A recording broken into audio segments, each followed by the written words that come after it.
I'm all about telling you guys how to be prepared in the outdoors, and a lot of it's how to communicate in emergency situations. But there's other ways to be prepared and other things that can happen to you. Well, I went out and I was getting ready to go, actually it was a fishing trip down in southwest Colorado, and my tires were a little bit bald and I needed to get some stuff done in my truck, so I bought brand new tires, some all-terrain tires, really nice looking tires, they're great. So a company puts the tires on for me and I go out to southwest Colorado, had a great week. We're on some gravel roads down there, but they're still pretty nice, but there's potholes and things like that. So I start heading back from the trip to back home, which is halfway between Denver and Colorado Springs. I'm still deep in the Rocky Mountains, but then I start to feel a little shimmy in my truck, a little vibration.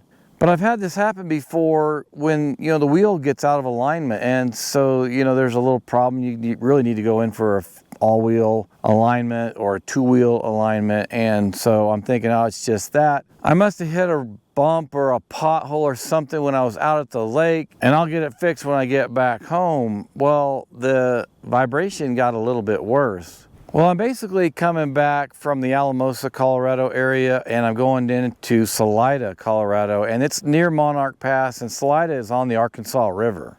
Well, I'm going up over that pass, and all of a sudden that vibration gets a little bit worse, but still, I guess, brain damage or something. I'm like, it's no big deal, so I'll just fix it when I get home. I get up over that pass, and I'm going pretty fast, not that I'm speeding, but I'm going downhill, and all of a sudden, it really starts shaking. It starts shaking so bad that I got to pull over or I know something bad's going to happen because I've never had this happen before. And I don't even know what it is, but I'm kind of in the middle of nowhere, not exactly, but I'm coming into Salida, but I'm coming down this pass. Well, I get over, I pull my truck over, and then everybody I had just passed then goes by me, and I'm like, thanks, sorry for speeding and passing you, forgive me. I hate that. I mean, I like to get out and relax in Colorado and drive, and I don't go speeding to get around people to get there faster. I just want to be alone on the road, so whether I can slow down and get space or I pass somebody to get space, I just want to be alone. Well, anyway, all my friends pass me and give me the bird, probably. And none of them pulled over to see if I needed help. Kind of makes you wonder what I did, huh? So I get out and I go around, for some reason, I go around to the passenger side first. I guess I thought that's where the problem was.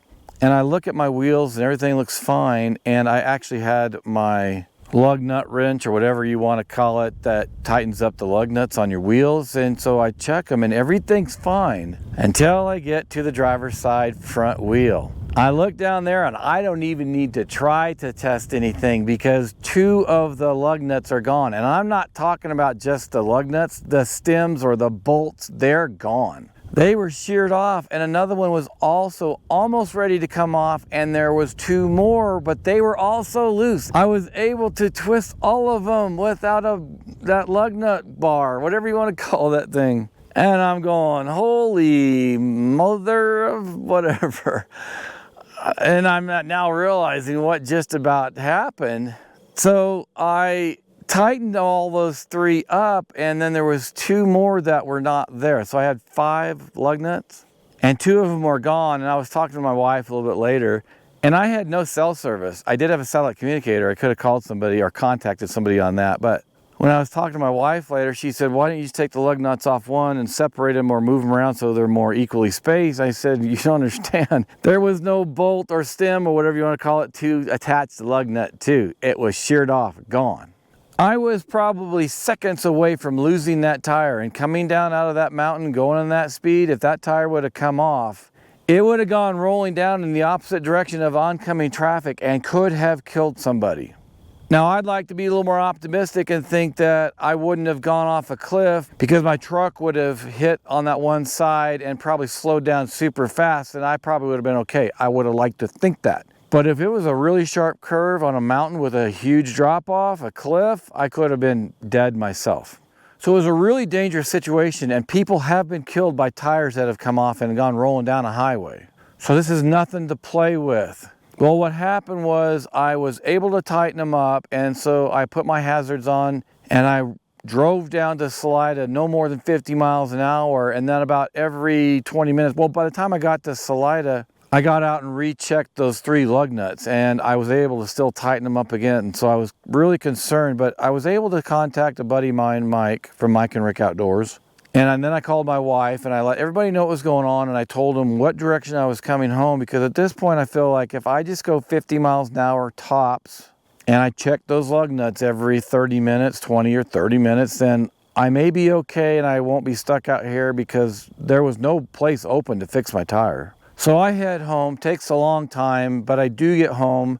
And again, I never went more than 50 miles an hour. And then when I got to Colorado Springs, I didn't get on the highway. I drove through the city, and it took a long time, but I did not want to drive high speed on a highway with lots of traffic around. Well, that was Sunday. Then Monday I went into the place that put my tire on, and I showed them. I had one lug nut that was sheared off because one of them was just dangling there. So one lug nut was gone, the other one was just hanging there, so I did have it, and then the other 3 I was able to reattach, not reattach, but I was able to screw them back on tighter. So I get there to this place that put the tire on, and I walked in, I said, you know, I haven't touched these wheels since you guys put them on, and I bought them a week ago. I said, here's what happened, and the other one's gone. Can you come out and look at it? And I can only imagine the guy's going, holy bleep, right? Whatever you want to think. So we walked out there and looked at it, and he goes, yep, we'll take care of it, sir.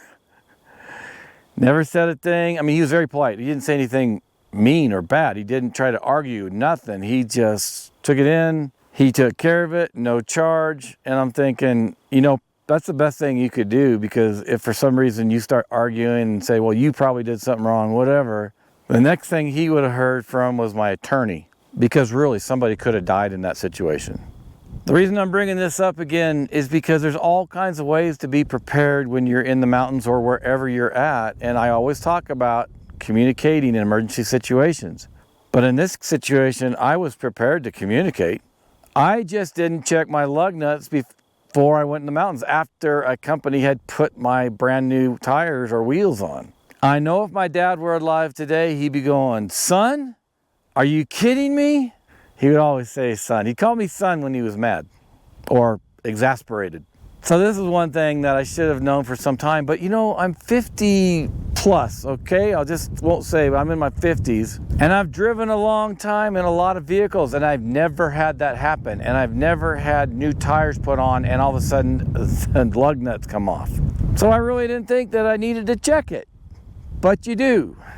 And I think especially when you're going on a long trip, or you're especially in the mountains with these really steep drives or these roads and big drop-offs, you want to double check your wheels and other things before you head up in the mountains. So I hope you enjoyed my story. You can call me all kind of names, no big deal. But don't let this stop you. Get out in the mountains and stay safe.